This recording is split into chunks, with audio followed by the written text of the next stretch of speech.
हिंदू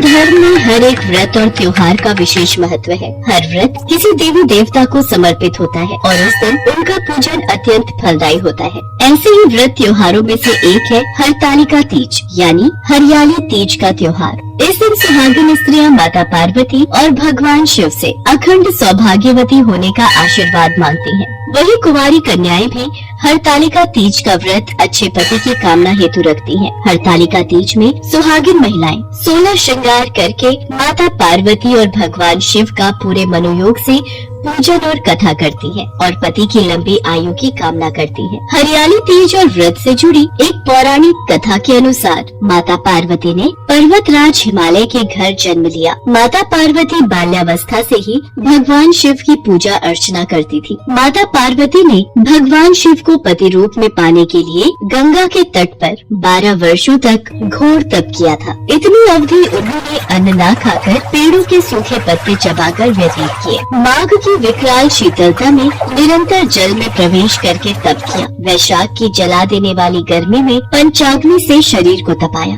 श्रावण की मूसलाधार वर्षा में खुले आसमान के नीचे बिना अन्न जल ग्रहण किए समय व्यतीत किया। उनके पिता इस कष्ट साध्य तपस्या को देखकर बड़े दुखी होते थे। एक दिन देवी पार्वती की तपस्या को देखकर नारद जी महाराज हिमालय के महल में पधारे। नारायण नारायण। प्रणाम देवर्षि नारद, आपका स्वागत है। कहिए मैं आपकी क्या सेवा कर सकता हूँ? गिरिराज, मैं भगवान विष्णु के भेजने पर यहाँ उपस्थित हुआ हूँ। आपकी कन्या पार्वती ने बड़ा कठोर तप किया है। इससे प्रसन्न होकर वे आपकी सुपुत्री से विवाह करना चाहते हैं। इस संदर्भ में आपकी राय जानना चाहता हूँ। देवर्षि नारद, आपने तो ये प्रस्ताव सुनाकर मेरी समस्त चिंताएं ही दूर कर दी। यदि स्वयं विष्णु मेरी कन्या का वरण करना चाहते हैं तो भला मुझे क्या आपत्ति हो सकती है? वे तो साक्षात ब्रह्म हैं। हे महर्षि, ये तो हर पिता की इच्छा होती है कि उसकी सुपुत्री सब सुखों को प्राप्त करे। पिता की सार्थकता इसी में है कि पति के घर जाकर उसकी पुत्री पिता के घर से अधिक सुखी रहे। पर्वतराज हिमालय की स्वीकृति पाकर नारद जी विष्णु जी के पास गए और उनसे विवाह के निश्चित होने का समाचार सुनाया। मगर इस विवाह के संबंध की बात जब पार्वती के कानों में पड़ी तो उनके दुख का ठिकाना न रहा। क्या हुआ पार्वती? विष्णु भगवान से विवाह के बारे में सुनकर तुम दुखी क्यों हो गई? सखी, मैंने सच्चे हृदय से भगवान भोलेनाथ का वरण किया है, किंतु मेरे पिता ने मेरा विवाह विष्णु जी से निश्चित कर दिया। मैं विचित्र धर्म संकट में हूँ। अब क्या करूँ? प्राण छोड़ देने के अतिरिक्त अब कोई भी उपाय शेष नहीं बचा है। नहीं पार्वती, ऐसी अशुभ बातें मुख से नहीं निकालते। संकट के समय हमें धैर्य से काम लेना चाहिए। नारी के जीवन की सार्थकता इसी में है कि पति रूप में हृदय से जिसे एक बार स्वीकार कर लिया, जीवन पर्यंत उसी से निर्वाह करे। सच्ची आस्था और एक निष्ठा के समक्ष तो ईश्वर को भी समर्पण करना पड़ता है। मैं तुम्हें घनघोर जंगल में ले चलती हूँ, जो साधना स्थली भी हो, और जहाँ तुम्हारे पिता तुम्हें खोज भी न पाए, वहीं तुम साधना में लीन हो जाना। मुझे विश्वास है कि ईश्वर अवश्य ही तुम्हारी सहायता करेंगे। अपनी सखी की बात सुनकर देवी पार्वती ने ऐसा ही किया। अपनी पुत्री को घर पर न पाकर पर्वतराज हिमालय बहुत चिंतित हो गए। मेरी पुत्री न जाने कहाँ चली गई है। मैं विष्णु जी से उसका विवाह करने का प्रण कर चुका हूँ। यदि भगवान विष्णु बारात लेकर आ गए और कन्या घर पर न हुई तो बड़ा अपमान होगा। मैं तो कहीं मुँह दिखाने के योग्य भी नहीं रहूँगा। मुझे पार्वती को खोजना ही होगा।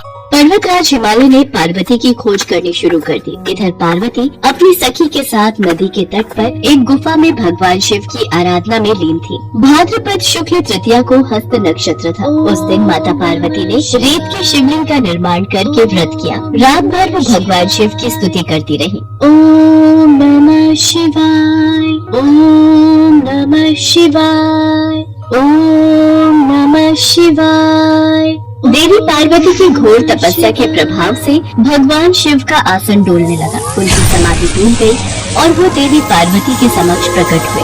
देवी पार्वती, मैं तुम्हारी तपस्या से प्रसन्न हूँ। तुम जो चाहो वर मांगो। प्रभु, मैं हृदय से आपको पति के रूप में वरण कर चुकी हूँ। यदि आप सचमुच मेरी तपस्या से प्रसन्न होकर यहाँ पधारे हैं तो मुझे अपनी अर्धांगिनी के रूप में स्वीकार कर लीजिए। देवी पार्वती, क्या तुम मेरे साथ खुश रह पाओगी? मैंने बचपन से ही आपको अपना पति मान लिया था। मैं जानती हूँ आपको पति रूप में पाकर, आपकी अर्धांगिनी बनकर मुझे सर्व सुखों की और सौभाग्य की प्राप्ति होगी। कृपया करके मुझे अपनी पत्नी के रूप में स्वीकार कर लीजिए प्रभु। देवी पार्वती के प्रेम और विश्वास की तपस्या की जीत होती है और भगवान शिव उन्हें मनोवांछित वर देकर अंतर ध्यान हो जाते हैं। उसी समय अपने दरबारियों सहित गिरिराज हिमालय देवी पार्वती को खोजते खोजते वहाँ पहुँचते हैं। पुत्री, तुम्हारी ऐसी कठोर तपस्या का क्या कारण है? तुम्हारी ऐसी दशा को देखकर मुझे अत्यधिक दुख और पीड़ा हो रही है। चलो पुत्री, महल वापस चलो। मुझसे तुम्हारी ये दशा देखी नहीं जा रही। पिताश्री, मैंने अपने जीवन का अधिकांश समय कठोर तपस्या में बिताया है। मेरी इस तपस्या का उद्देश्य केवल यही था कि मैं महादेव को पति के रूप में पाना चाहती थी। आज मैं अपनी तपस्या की कसौटी पर खरी उतर चुकी हूँ। आप क्योंकि विष्णु जी से मेरा विवाह करने का निर्णय ले चुके थे, इसलिए मैं अपने आराध्य की खोज में घर छोड़कर चली आई। अब मैं आपके साथ इसी शर्त पर महल वापस जाऊंगी कि आप मेरा विवाह विष्णु जी से न करके महादेव जी से करेंगे। देवी पार्वती के दृढ़ निश्चय को देखकर पर्वतराज हिमालय मान गए और देवी पार्वती को घर ले गए। कुछ समय के पश्चात समस्त विधि विधान से भगवान भोलेनाथ और देवी पार्वती का विवाह संपूर्ण।